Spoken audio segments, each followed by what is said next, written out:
Chris Bashinelli with your Tuesday tip. Today I want to talk about finding our in.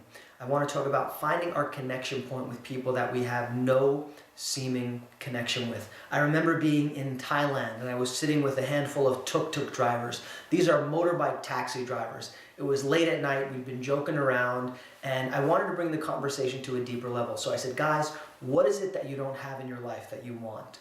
And they said, I don't know. I said, come on, there's got to be something. What do you really want in your life that you don't have? And they said, I don't know. So I went through the list. I said, do you have good education? Yes, education, good school. I said, you have a house? House is okay. I said, you have a job? Good job, good money. You have a doctor? Good doctor, healthcare, no problem. Water, clean water, okay.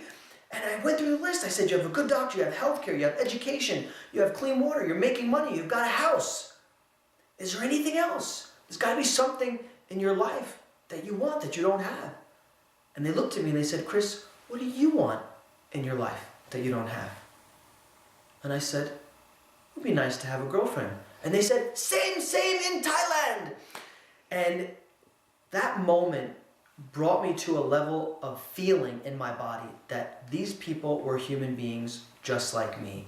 Because it's not enough to intellectually think that our client on the other end of the line, that our colleague that we're sitting next door from, that the person that we're sitting next to in church or whatever it might be, it's not enough just to think, oh, this person's a human being just like me. We have to have a feeling in our body. And when we do that, we move them in our minds from the category of them to the category of us. And from there arises authentic empathy. And then we can actually be inspired to care for that person, serve that person, and they will know that we have their best interest in mind. So today, this week, I'd like to challenge you to find something in common with someone that you don't think you have anything in common with. Listen with an open mind and no agenda for personal gain, and you'll be discovered. You'll be discovered. You will be discovered for American Idol. No. When you listen, you might discover something unexpected. I'm Chris Bashinelli, and this is your Tuesday Tip.